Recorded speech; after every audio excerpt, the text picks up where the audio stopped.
sin medida, porque de tal manera amó Dios al mundo, que ha dado a su Hijo unigénito, para que todo aquel que en él cree no se pierda, mas tenga vida eterna.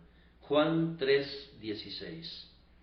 Me sorprendió grandemente el otro día, al repasar la lista de textos sobre los que he predicado, descubrir que no hay ningún rastro de que alguna vez haya predicado acerca de este versículo.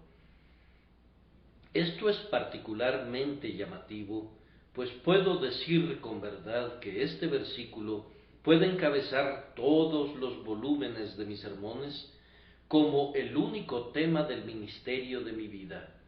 El único trabajo de mi vida ha sido proclamar el amor de Dios para los hombres en Cristo Jesús. Escuché hace poco un comentario acerca de un anciano ministro de quien se decía, independientemente de cuál fuera su texto, nunca dejaba de predicar a Dios como amor y a Cristo como la expiación por el pecado. Yo quisiera que se pudiera decir lo mismo de mí. El deseo de mi corazón ha sido lanzar al viento como con una trompeta las buenas nuevas que de tal manera amó Dios al mundo, que ha dado a su Hijo unigénito, para que todo aquel que en él cree no se pierda, mas tenga vida eterna. En breve nos vamos a sentar alrededor de la mesa de la comunión, y no puedo predicar acerca de este texto nada que no sea un sencillo sermón evangélico. ¿Pueden desear una mejor preparación para la comunión? Tenemos comunión con Dios y con nuestros hermanos sobre la base del infinito amor que es manifestado en Jesucristo nuestro Señor. El Evangelio es el bello mantel de lino blanco que cubre la mesa en la que se celebra la fiesta de la comunión.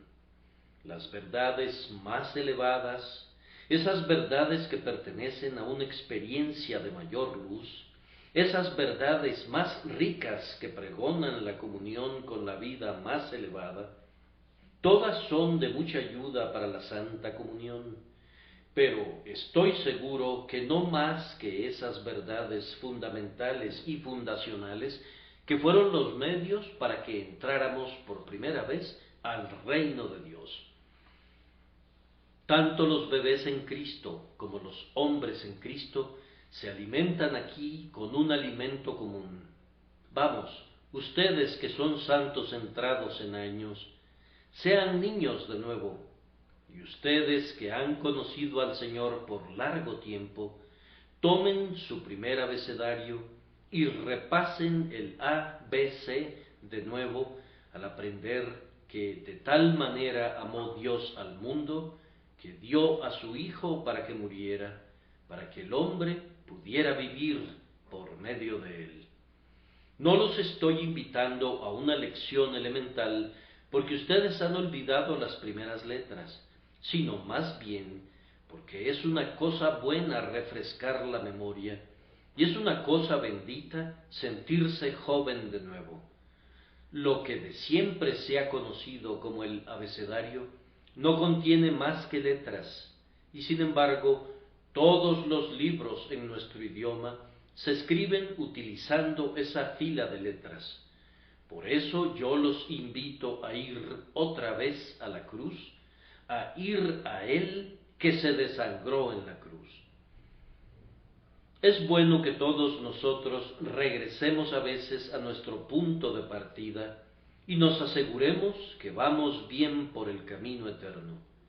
Es más probable que continúe el amor de nuestros esponsales si una y otra vez comenzamos allí donde Dios comenzó con nosotros y donde nosotros comenzamos con Dios por primera vez. Es bueno que vengamos a Él otra vez, como venimos en aquel primer día cuando, desvalidos, necesitados, cargados, estuvimos llorando al pie de la cruz y dejamos nuestra carga junto a sus pies traspasados. Allí aprendimos a mirar y a vivir y a amar, y allí queremos repetir la lección hasta que la podamos ensayar de manera perfecta en la gloria. Hoy tenemos que hablar acerca del amor de Dios. De tal manera amó Dios al mundo. Ese amor de Dios es una cosa muy maravillosa, especialmente cuando lo vemos volcado sobre un mundo perdido, arruinado, culpable. ¿Qué había en el mundo para que Dios lo amara de esa manera? No había nada amable en él. Ninguna flor fragante crecía en ese árido desierto. Enemistad en contra de él, odio hacia su verdad, desprecio hacia su ley, rebelión en contra de sus mandamientos. Esas eran las espinas y zarzas que cubrían la tierra baldía. Ninguna cosa deseable florecía allí. Sin embargo, el texto nos dice que Dios amó al mundo. Lo amó de tal manera que aún el escritor del libro de Juan no podía decirnos cuánto, pero lo amó de una manera tan grande, tan divina, que dio a su Hijo, su único Hijo, para que redimiera al mundo de perecer y para que juntara del mundo a un pueblo para su alabanza. ¿De dónde vino ese amor? No de nada externo al propio Dios. El amor de Dios surge de Él mismo. Él ama porque es su naturaleza el hacerlo. Dios es amor. Tal como lo he mencionado, nada sobre la faz de la tierra pudo haber ameritado su amor. Más bien, había mucho que ameritaba su desagrado. Esta corriente de amor fluye de su propia fuente secreta en la deidad eterna, y no le debe nada a ninguna lluvia procedente de la tierra, ni a ningún riachuelo. Brota de debajo del trono eterno y se abastece de las fuentes del infinito. Dios amó porque Él quiso amar. Cuando nos preguntamos por qué Dios amó a este hombre o a ese, tenemos que regresar a la respuesta de nuestro Salvador a esa pregunta. Sí, Padre, porque así te agradó. Dios tiene tal amor en su naturaleza que necesita dejarlo fluir hacia un mundo que está pereciendo a causa de su propio pecado voluntario. Y cuando fluyó era tan profundo, tan ancho, tan fuerte, que ni siquiera la inspiración podía calcular su medida, y por lo tanto el Espíritu Santo nos dio esas grandiosas palabras de tal manera, dejando que nosotros intentemos medirlo conforme vamos percibiendo más y más ese amor divino. Ahora, hubo una ocasión en la que el grandioso Dios quiso manifestar su amor sin medida. El mundo tristemente se había extraviado, el mundo se había perdido a sí mismo. El mundo fue juzgado y condenado. El mundo fue entregado a perecer por causa de sus ofensas. Y tenía una necesidad de ayuda. La caída de Adán y la destrucción de la humanidad abrieron un amplio espacio, así como suficiente margen para el amor todopoderoso. En medio de las ruinas de la humanidad había espacio para mostrar cuánto amaba Jehová a los hijos de los hombres, pues el alcance de su amor abarcaba al mundo. El objeto de ese amor era precisamente rescatar a los hombres para que no descendieran al hoyo, y el resultado de ese amor fue encontrar un rescate para ellos. El propósito profundo de ese amor era tanto negativo como positivo. Era que, creyendo en Jesús, los hombres no perecieran, sino que alcanzaran la vida eterna. La desesperada enfermedad del hombre fue el motivo de la introducción de ese remedio divino que únicamente Dios pudo haber planeado y haber suministrado. Por medio del plan de misericordia y el grandioso don que se requería para llevar a cabo ese plan, el Señor encontró el medio para manifestar su amor sin límites hacia los hombres culpables. Si no hubiera habido ninguna caída y ninguna muerte, Dios habría podido mostrar su amor hacia nosotros de la manera que lo hace con los espíritus puros y perfectos que rodean su trono, pero jamás hubiera podido mostrar su amor hacia nosotros de tal manera como lo hace ahora. En la dádiva de su Hijo unigénito, Dios muestra su amor para con nosotros en que, siendo aún pecadores en el momento debido, Cristo murió por los impíos.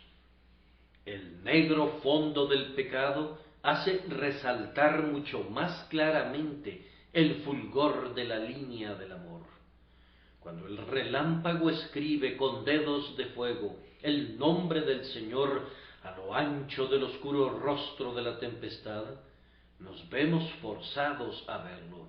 Así también, cuando el amor inscribe la cruz sobre las negras tablas de nuestro pecado, aún ojos que no pueden ver están obligados a ver que en esto consiste el amor.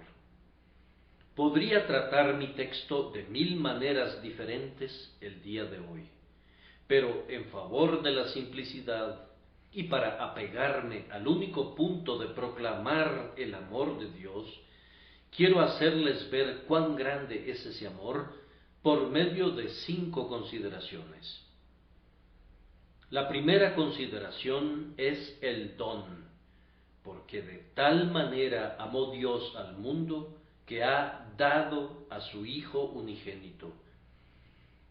Los hombres que aman mucho están listos para dar mucho, y usualmente puedes medir la verdad de ese amor a través de sus sacrificios y renuncias.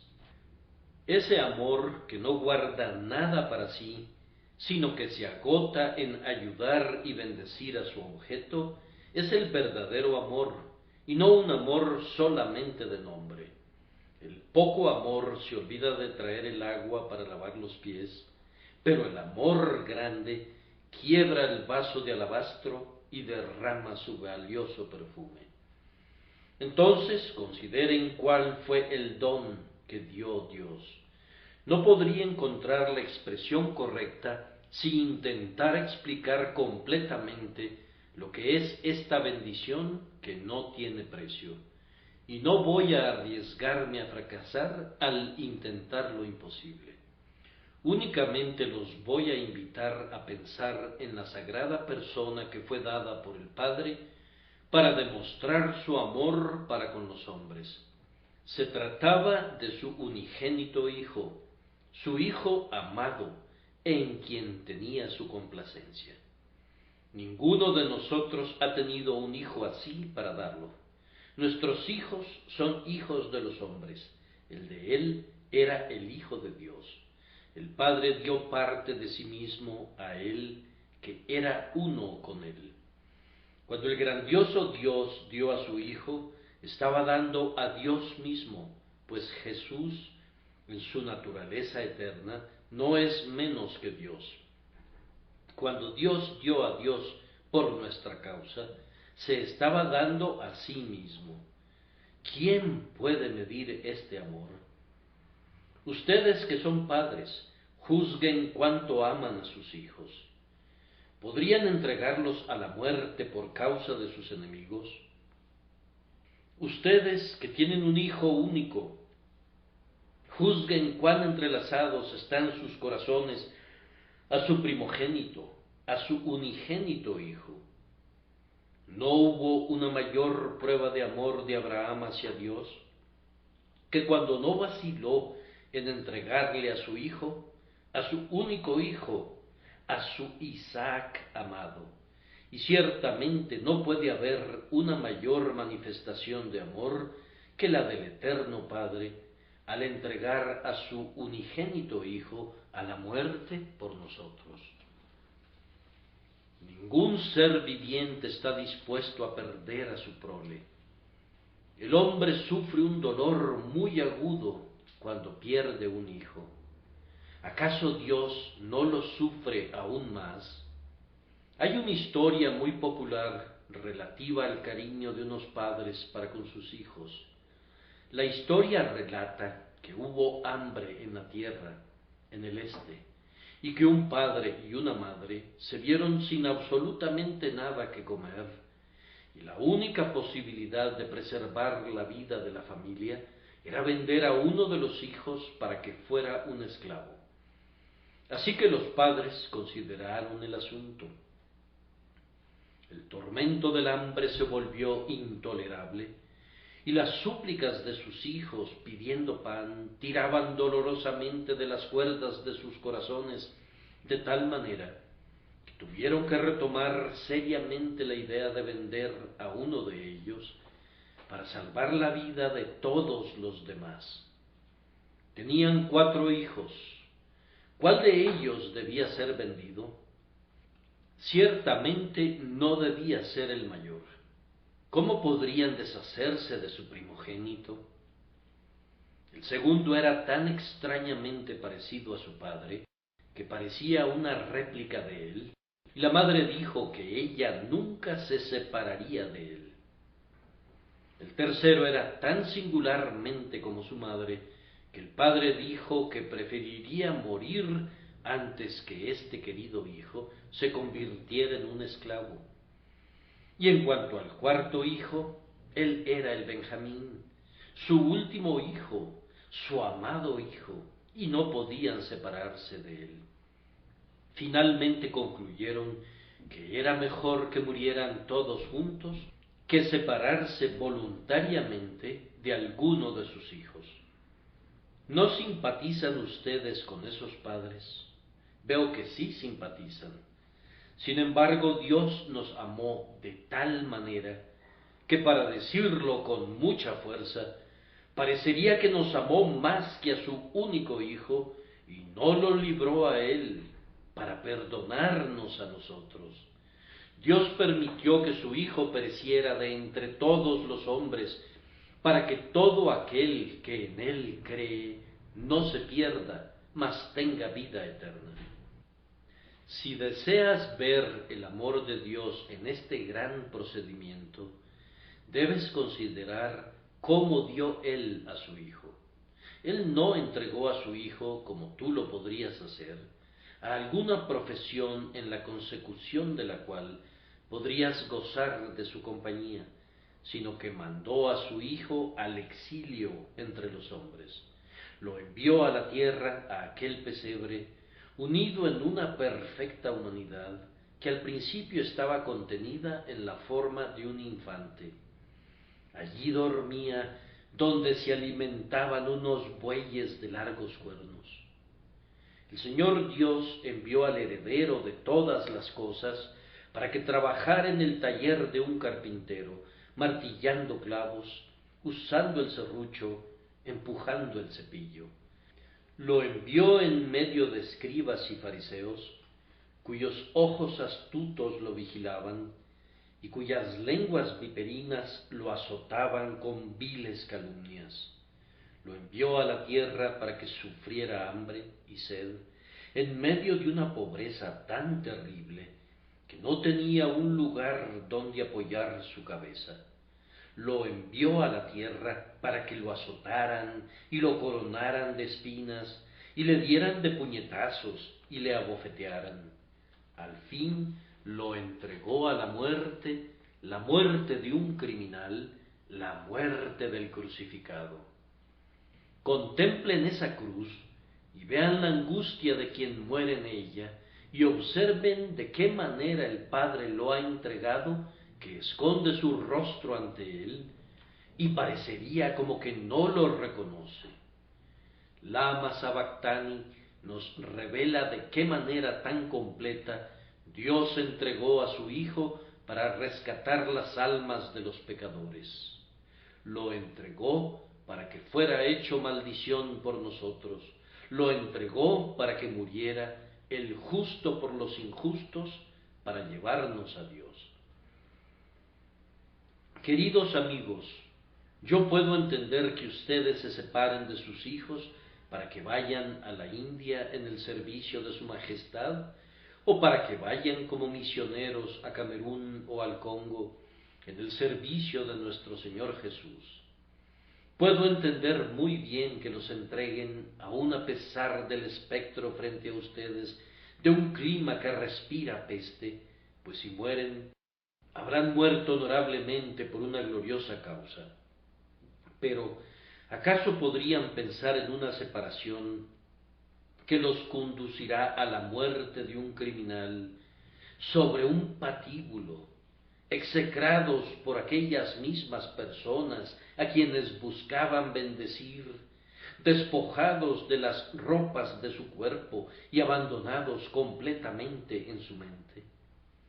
¿No sería todo eso demasiado? ¿Acaso no exclamarían: no puedo separarme de mi hijo por causa de unos canallas como estos? ¿Por qué habría de morir una muerte cruel por seres tan abominables que tienen el descaro de lavarse sus manos en la sangre de su mejor amigo? Recuerden que nuestro Señor Jesucristo murió de una muerte que sus conciudadanos consideraban como una muerte maldita. Para los romanos era la muerte de un esclavo condenado, una muerte que contenía todos los elementos de dolor, deshonra y escarnio entremezclados al límite máximo. Mas Dios muestra su amor para con nosotros, en que siendo aún pecadores, Cristo murió por nosotros. Oh, qué maravilloso el alcance de ese amor, que Jesucristo haya tenido que morir. Pero todavía no puedo dejar este punto hasta no hacerles ver el momento en que Dios dio a su Hijo, pues ese momento revela amor. Porque de tal manera amó Dios al mundo que ha dado a su Hijo unigénito. Pero ¿cuándo hizo eso? En su propósito eterno, Él hizo esto desde antes de la creación del mundo.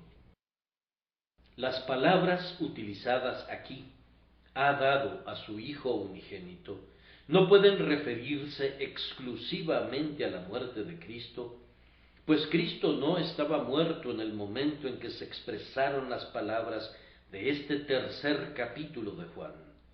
Nuestro Señor acababa de hablar con Nicodemo, y esa conversación tuvo lugar al principio de su ministerio. El hecho es que Jesús fue siempre el don de Dios. La promesa de Jesús fue hecha en el huerto del Edén, casi tan pronto como Adán cayó.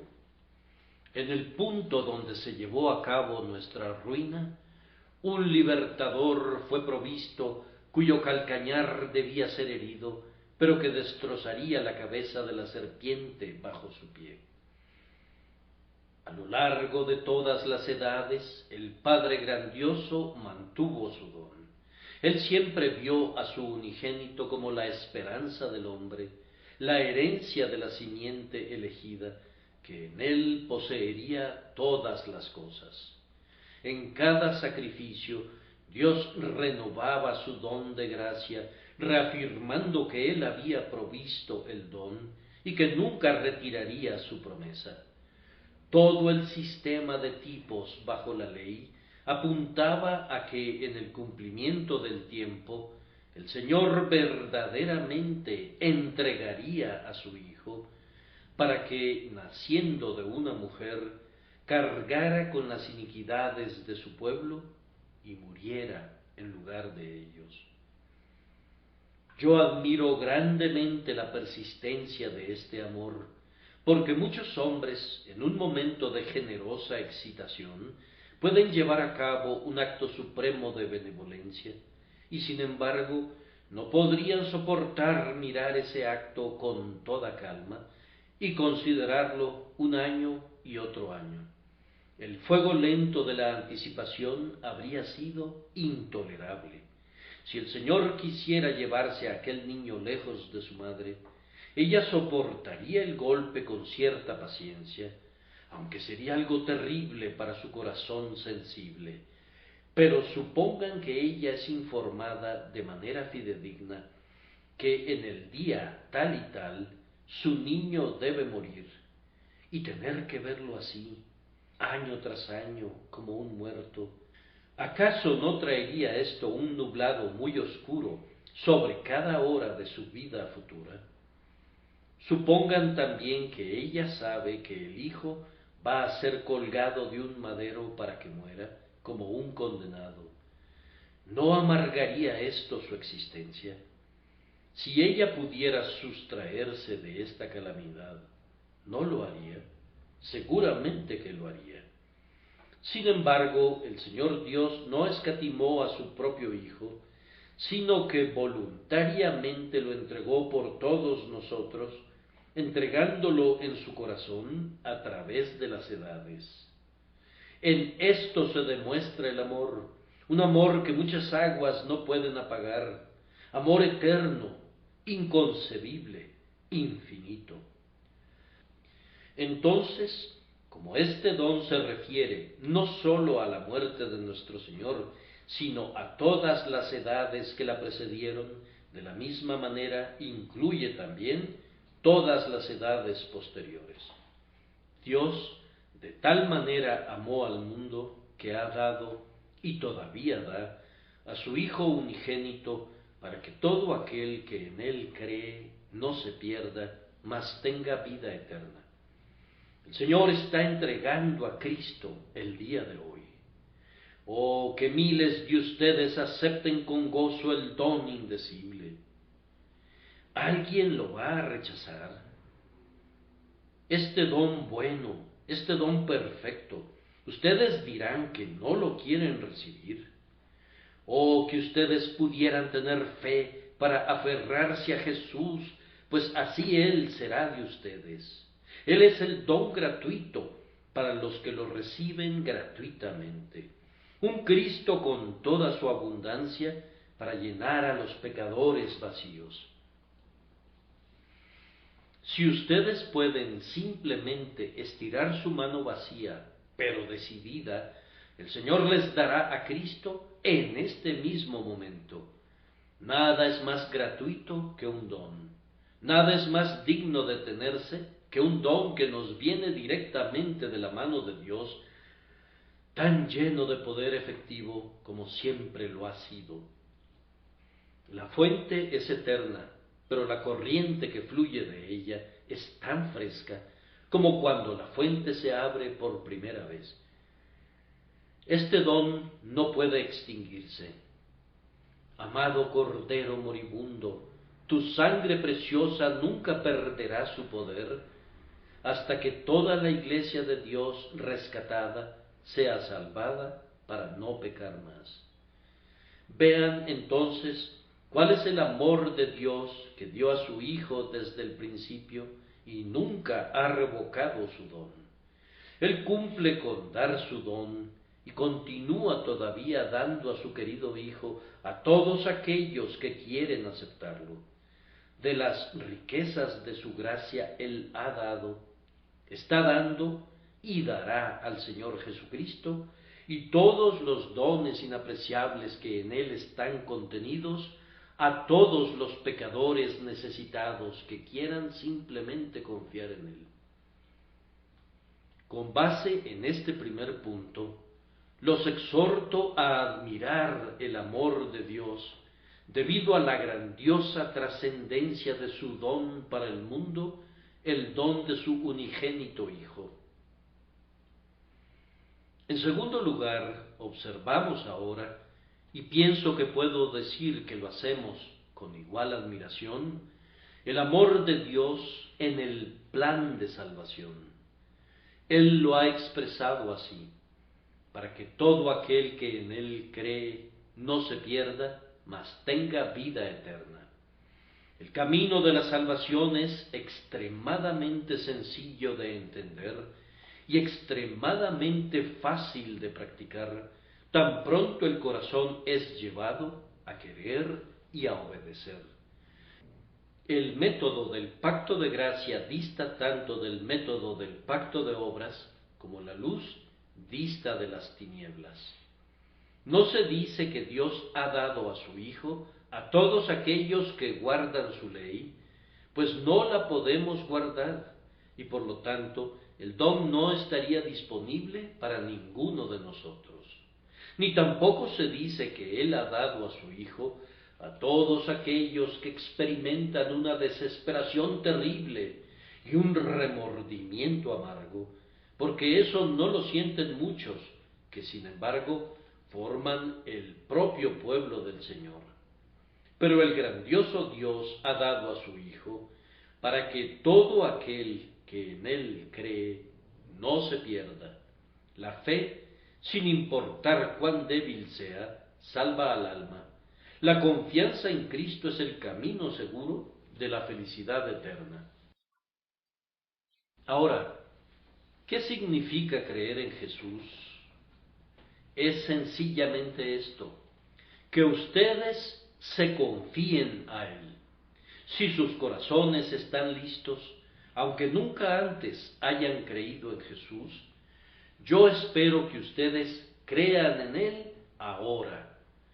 Oh Espíritu Santo, por tu gracia, concédenos esto.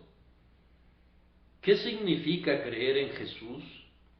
Es, en primer lugar, que ustedes den su asentimiento firme y de corazón a esta verdad, que Dios envió a su Hijo, nacido de mujer, para que se pusiera en el lugar de los hombres culpables, y que Dios volcó en él las iniquidades de todos nosotros, para que él recibiera el castigo merecido por nuestras transgresiones, habiendo sido hecho maldición por causa nuestra. Debemos creer de todo corazón la Escritura que dice: el castigo de nuestra paz fue sobre él, y por su llaga fuimos nosotros curados. Les pido que den su asentimiento a la grandiosa doctrina de la sustitución, que es la médula del Evangelio. Oh, que el Espíritu Santo los lleve a dar su asentimiento de todo corazón a esa doctrina de inmediato, pues siendo tan maravillosa, es un hecho que Dios estaba reconciliando al mundo consigo mismo en Cristo, no imputándoles sus pecados.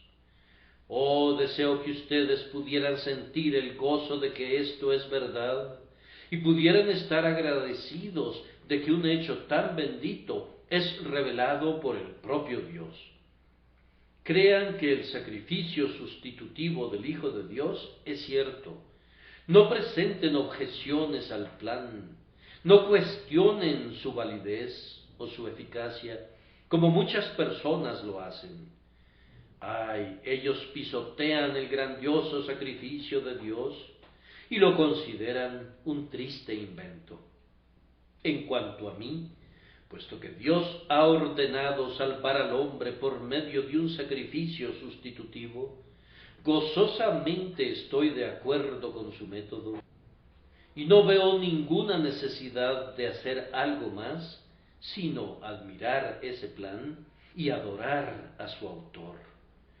Yo me gozo y me alegro de que se haya pensado en un plan así, por el cual la justicia de Dios es vindicada y su misericordia queda en libertad de hacer todo lo que Él desea. El pecado es castigado en la persona de Cristo y la misericordia es otorgada al culpable. En Cristo la misericordia es sostenida por la justicia y la justicia es satisfecha por un acto de misericordia. El sabio, según el mundo, dice cosas duras acerca de este plan de la sabiduría infinita, pero en cuanto a mí, amo el simple nombre de la cruz y lo considero como el centro de la sabiduría, el punto central del amor, el corazón de la justicia. Este es un punto central de la fe, dar un asentimiento de corazón al hecho de que Jesús fue entregado para que sufriera en lugar nuestro, estar de acuerdo con toda nuestra alma con esta forma de salvación. El siguiente punto es que tú aceptes esto para ti mismo. En el pecado de Adán, tú no pecaste personalmente porque en ese entonces tú no existías. Sin embargo, tú caíste. Y no puedes quejarte ahora de eso, pues voluntariamente has endosado y adoptado el pecado de Adán al cometer transgresiones personales. Has puesto tus manos, por decirlo así, sobre el pecado de Adán y te has apropiado de él al cometer pecados personales y reales. Así, pereciste por el pecado de otro que tú adoptaste y endosaste, y de la misma manera debes ser salvado por la justicia de otro que debes aceptar y apropiarte de ella. Jesús ha ofrecido una expiación, y la expiación se convierte en tuya cuando la aceptas al poner tu confianza en Él. Quiero que ahora digas: mi fe pone ahora su mano en tu amada cabeza, mientras como penitente me levanto y aquí confieso mi pecado. Ciertamente este no es un asunto muy difícil. Decir que el Cristo que colgó en la cruz será mi Cristo, mi garantía, no necesita ningún esfuerzo intelectual ni solidez de carácter. Y, sin embargo, es el acto que trae la salvación del alma. Una cosa más es necesaria, y es la confianza personal. Primero viene el estar de acuerdo con la verdad, y luego la aceptación de esa verdad aplicada a uno mismo, y luego un simple confiarse enteramente a Cristo como un sustituto. La esencia de la fe es la confianza, la dependencia, la seguridad. Arrojen lejos cualquier otra confianza de cualquier tipo, excepto la confianza en Jesús. No permitan ni la menor sombra de confianza en algo que ustedes puedan hacer o en cualquier cosa que ustedes puedan ser. Miren únicamente a Él, que Dios ha establecido como la propiciación por el pecado. Eso estoy haciendo en este mismo momento. ¿No harán ustedes lo mismo? Oh, que el dulce Espíritu de Dios los guíe ahora a confiar en Jesús. Vean entonces el amor de Dios al poner esto en términos tan sencillos y tan fáciles. Oh, tú, pecador, que estás quebrantado, aplastado y sin esperanza, tú no puedes hacer nada, pero ¿acaso no puedes creer en eso que es verdad? No puedes suspirar, no puedes gritar, no puedes derretir tu corazón de piedra, pero no puedes creer que Jesús murió por ti y que Él puede cambiar tu corazón y convertirte en una nueva criatura. Si tú puedes creer esto, entonces confía en que Jesús lo hará y eres salvo, pues quien cree en Él es justificado para que todo aquel que en Él cree tenga vida eterna. Es un hombre salvo. Sus pecados le son perdonados. Puede irse en paz y no pecar más. Yo admiro, en primer lugar, el amor de Dios en el grandioso don, y luego el grandioso plan por medio del cual ese don está disponible para el hombre culpable. En tercer lugar, el amor de Dios brilla con un brillo trascendente en un tercer tema, es decir, en las personas para quienes este plan está disponible y para quienes este don es dado. Ellos son descritos con estas palabras: todo aquel que en Él cree. Hay en el texto una palabra que no tiene límites. De tal manera amó Dios al mundo, pero luego viene el límite descriptivo, que les pido que analicen con cuidado, que ha dado a su Hijo unigénito, para que todo aquel que en Él cree no se pierda. Dios no amó al mundo de tal manera que cualquier hombre que no crea en Cristo sea salvo, ni tampoco Dios ha dado a su Hijo para que cualquier hombre que lo rechace sea salvo. Vean cómo está expresado.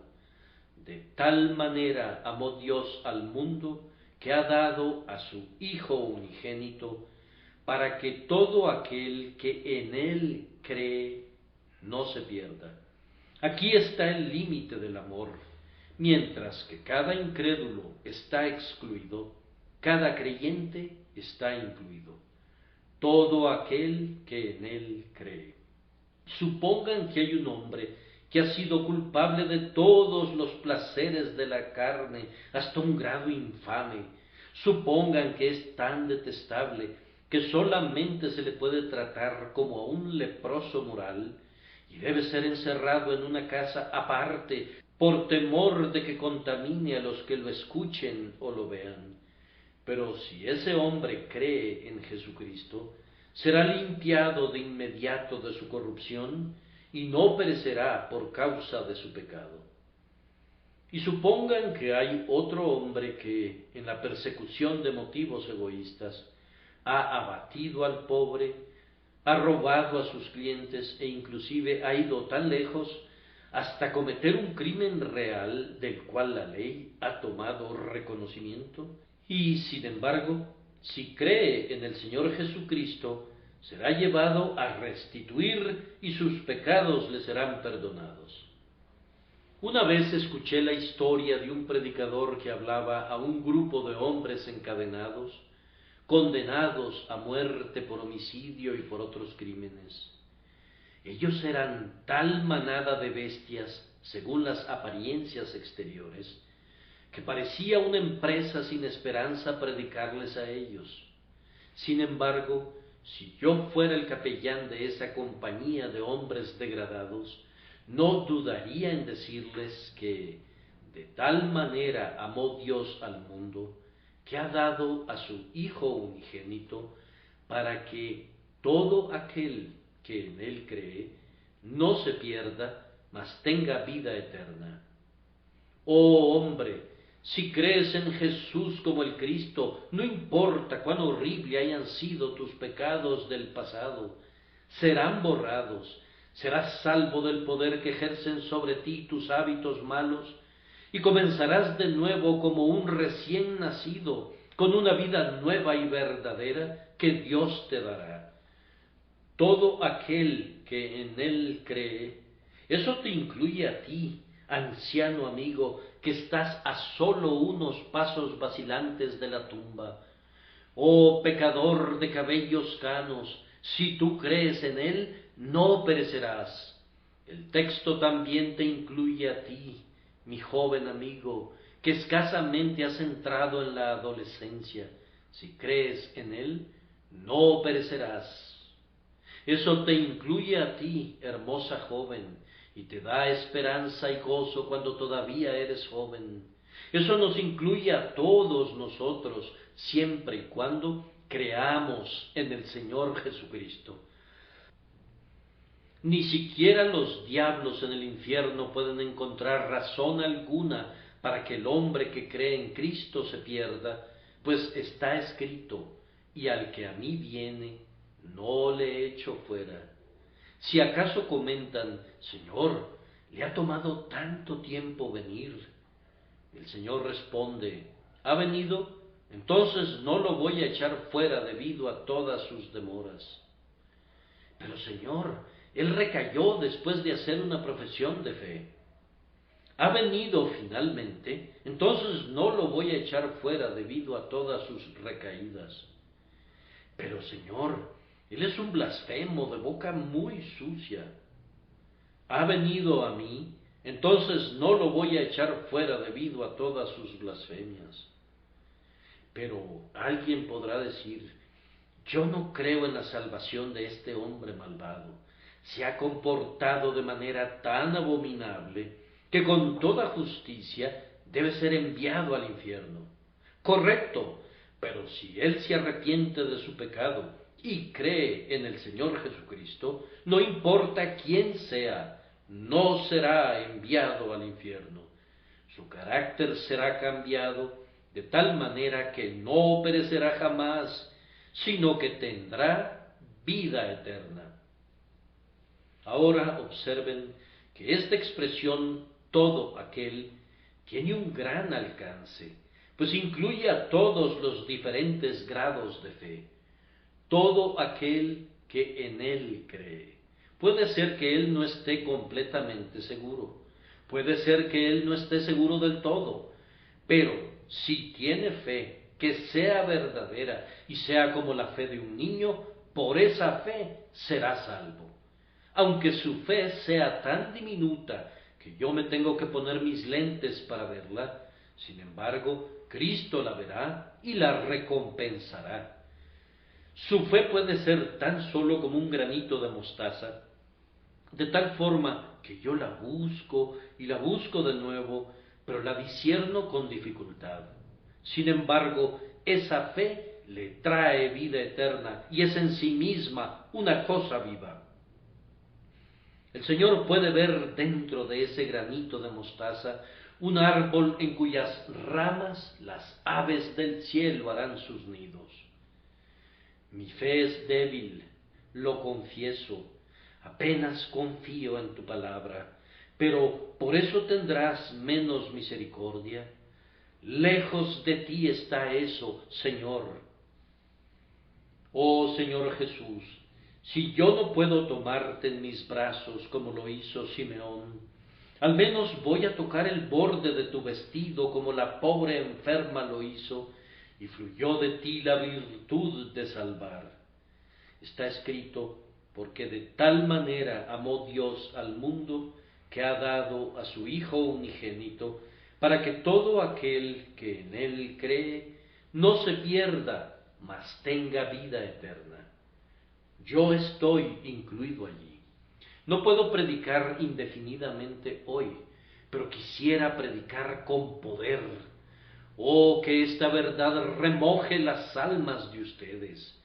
Oh, ustedes que se sienten culpables, y ustedes que se sienten culpables porque no se sienten culpables. Ustedes que tienen un corazón quebrantado porque su corazón no puede quebrantarse. Ustedes que sienten que no pueden sentir. Es a todos ustedes que yo quiero predicar la salvación en Cristo por la fe. Ustedes gimen porque no pueden gemir, pero sin importar quiénes sean ustedes, todavía están dentro del alcance de esta palabra poderosa que todo aquel que en él cree no se pierda, mas tenga vida eterna. Así les he mostrado el amor de Dios en estos 3 puntos: el don divino, el método divino de salvación y la divina elección de las personas a quienes viene la salvación. Ahora, en cuarto lugar, puede verse otro rayo del amor divino en la bendición negativa enunciada aquí, es decir, en la liberación que está implicada en las palabras: todo aquel que en él cree no se pierda. Yo entiendo que esa palabra significa que todo aquel que cree en el Señor Jesucristo no perecerá, aunque esté a punto de perecer. Sus pecados lo llevarán a perecer, pero no perecerá jamás. Al principio él tiene una pequeña esperanza en Cristo, pero su existencia es débil. Pronto morirá, ¿no es cierto? No, su fe no perecerá, pues esta promesa cubre eso. Todo aquel que en él cree no se pierda. El penitente ha creído en Jesús y por tanto ha comenzado a ser un cristiano. Oh, exclama un enemigo, no se preocupen, pronto vendrá a nosotros otra vez, pronto volverá a ser tan descuidado como siempre. Escuchen, todo aquel que en él cree no se pierda, y por lo tanto, él no va a regresar a su estado anterior. Esto demuestra la perseverancia final de los santos, pues si el creyente dejara de ser creyente, perecería, y como no puede perecer, es claro que él continuará siendo un creyente. Si tú crees en Jesús, nunca dejarás de creer en Él, pues eso sería perecer. Si tú crees en Él, nunca te deleitarás en tus viejos pecados, pues eso sería perecer. Si tú crees en Él, nunca vas a perder la vida espiritual. ¿Cómo puedes perder eso que es eterno? Si fueras a perderla, eso demostraría que no era eterna, y tú perecerías, y así esta palabra en ti no tendría efecto. Quien quiera crea en su corazón en Cristo es un hombre salvo, no solamente por el día de hoy, sino por todos los días que viva y en el terrible día de la muerte, y durante toda esa solemne eternidad que se acerca. Todo aquel que en Él cree no se pierda. Tendrá una vida que no puede morir, una justificación que no puede ser discutida, una aceptación que no cesará nunca. ¿Qué es perecer? Es perder toda esperanza en Cristo, toda confianza en Dios, toda luz en la vida, toda paz en la muerte, todo gozo, toda bendición, toda unión con Dios. Esto nunca te pasará a ti si tú crees en Cristo. Si tú crees, serás disciplinado cuando haces el mal, pues todo hijo de Dios está sujeto a disciplina. ¿Y a qué hijo el Padre no disciplina?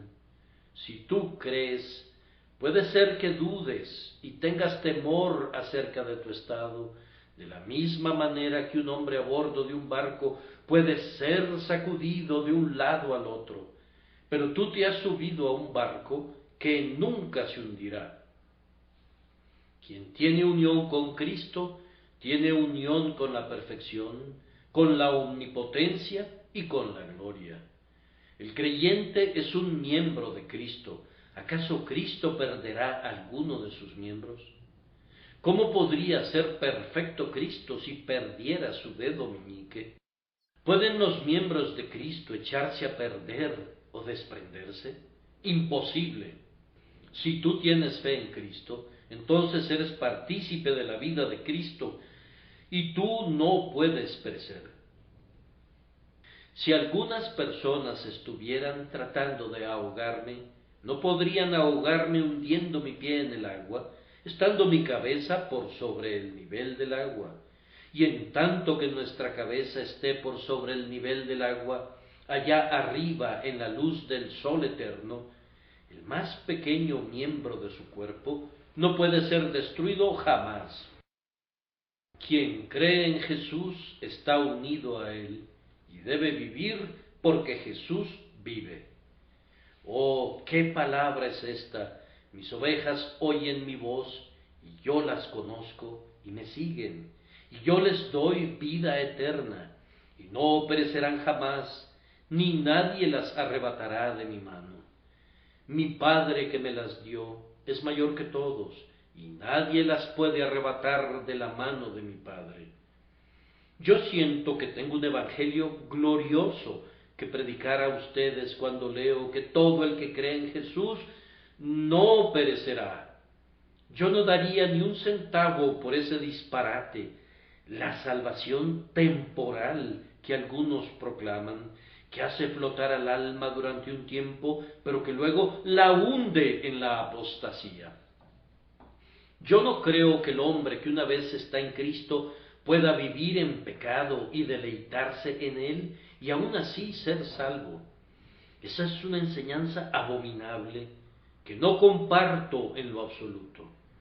Pero yo creo que el hombre que está en Cristo no vivirá en pecado, pues ha sido salvado del pecado, ni tampoco regresará a sus antiguos pecados para vivir en ellos, pues la gracia de Dios continuará salvándolo de sus pecados.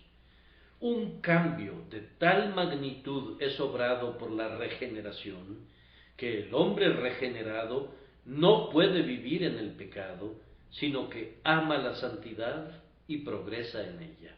El etíope puede cambiar su piel y el leopardo sus manchas, pero sólo la gracia divina puede obrar el cambio. Y cuando la gracia divina ha hecho un cambio, el hombre de piel negra será blanco, y las manchas del leopardo nunca regresarán. Sería un milagro tan grandioso deshacer la obra de Dios como hacerla, y destruir la nueva creación necesitaría de tanto poder como hacerla. Como sólo Dios puede crear, así sólo Dios puede destruir. Él nunca destruirá la obra de sus propias manos. ¿Acaso Dios podría comenzar a construir y no terminar? ¿Comenzaría Él una guerra para terminarla antes de alcanzar la victoria? ¿Qué diría el diablo si Cristo comenzara a salvar un alma y fallara en su intento? Si hubiera almas en el infierno que fueron creyentes en Cristo y aún así perecieron, eso arrojaría una mancha sobre la diadema de nuestro exaltado Señor. No puede ser, no será así. De tal manera es el amor de Dios, que todo aquel que crea en su amado Hijo no perecerá. Con esta certeza nos gozamos en gran manera. La última muestra de su amor es presentada de manera positiva, en la posesión. En cierta medida tendré que regresar al mismo terreno otra vez, por tanto seré breve. Dios da a todos aquellos que creen en Cristo la vida eterna. En el instante en que tú crees, tiembla en tu pecho una chispa vital del fuego celestial que nunca se apagará. En ese mismo momento en que tú te arrojas sobre Cristo, Cristo viene a ti en la palabra viva e incorruptible que vive y permanece para siempre. Aunque sólo caiga en tu corazón una sola gota del agua celestial de vida, recuerda esto, son palabras pronunciadas por quien no puede mentir. El agua que yo le daré será en él una fuente de agua que salte para vida eterna. Cuando yo recibí por primera vez la vida eterna, no tenía la menor idea del tesoro que había recibido. Yo sabía que había obtenido algo muy extraordinario, pero yo no estaba consciente de su valor superlativo. Solamente miré a Cristo en aquella pequeña capilla y recibí la vida eterna. Miré a Jesús y Él me miró, y fuimos uno para siempre. En ese momento mi gozo sobrepasó todas las fronteras, de la misma manera que mi pena anterior me había conducido a un extremo dolor. Había encontrado el perfecto descanso en Cristo, estaba satisfecho con Él, y mi corazón estaba lleno de gozo. Pero yo no sabía que esta gracia era la vida eterna hasta que comencé a leer en las Escrituras y a conocer más plenamente el valor de la joya que Dios me había dado. El domingo siguiente regresé a la misma capilla, como era natural que lo hiciera, pero después de ese otro domingo nunca regresé por esta razón, que durante mi primera semana la nueva vida que había en mí había sido forzada a pelear por su existencia, y un conflicto con la vieja naturaleza había tenido lugar. Esto era, yo lo sabía, una señal especial de la gracia que habitaba ahora en mi alma. Pero en esa misma capilla escuché un sermón que se basaba en «Miserable de mí, ¿quién me librará de este cuerpo de muerte?». Y el predicador declaró que Pablo no era un cristiano cuando tuvo esa experiencia. Siendo un bebé como lo era, yo sabía que esa era una afirmación totalmente absurda. ¿Qué otra cosa sino la gracia divina pudo producir esos suspiros y esas súplicas pidiendo la liberación del pecado que habita en nosotros? Sentí que la persona que podía predicar tales tonterías conocía muy poco acerca de la vida del verdadero creyente. Yo me dije a mí mismo, ¿cómo? ¿Acaso no estoy vivo por causa del conflicto que siento dentro de mí? Nunca experimenté esta lucha cuando yo era un incrédulo. Cuando no era cristiano, nunca gemí para ser liberado del pecado. Este conflicto es una de las evidencias más seguras de mi nuevo nacimiento. Y sin embargo, este hombre no puede verlo así. Podrá ser un buen exhortador para los pecadores, pero no tiene alimento para los creyentes. Resolví no regresar allí para buscar alimento, pues no había ninguno en ese lugar. Yo encuentro que la lucha se vuelve cada vez más intensa. Cada victoria sobre el pecado revela otro ejército de tendencias al mal, y nunca puedo enfundar mi espada, ni dejar de orar, ni de vigilar. No puedo avanzar ni un centímetro en mi camino sin orar por ese avance, ni mantener el centímetro ganado sin estar vigilante y mantenerme firme. Únicamente la gracia puede preservarme y perfeccionarme. La vieja naturaleza mataría a la nueva naturaleza si pudiera, y hasta este momento la única razón por qué mi nueva naturaleza no está muerta es esta, porque no puede morir. Si pudiera haber muerto, habría sido asesinada desde hace mucho tiempo. Pero Jesús dijo, yo les doy vida eterna. El que cree en mí tiene vida eterna, y por lo tanto el creyente no puede morir. La única religión que va a salvarte es una que tú no puedes abandonar, porque te ha poseído y no te abandonará. Si tú sostienes una doctrina a la que puedes renunciar, renuncia a ella. Pero si tus doctrinas están grabadas con fuego en ti mientras vivas, debes sostenerlas de tal manera que si fueras quemado, cada ceniza tuya llevaría esa misma verdad, porque estás impregnado de esa verdad. Entonces has encontrado la doctrina correcta. No eres un hombre salvo a menos que Cristo te haya salvado para siempre. Pero eso que te tiene agarrado de tal manera que tu apretón es sentido en el centro de tu ser es el poder de Dios. Tener a Cristo viviendo en ti y a la verdad incrustada en tu misma naturaleza. Oh, señores, esta es la cosa que salva el alma, nada más y nada menos. Está escrito en el texto, porque de tal manera amó Dios al mundo, que ha dado a su Hijo unigénito, para que todo aquel que en Él cree no se pierda, mas tenga vida eterna. ¿Qué es esta vida sino una vida que durará a lo largo de 70 años? Una vida que durará si vives más de 100 años. Una vida que todavía florecerá cuando descanses en la boca de la tumba.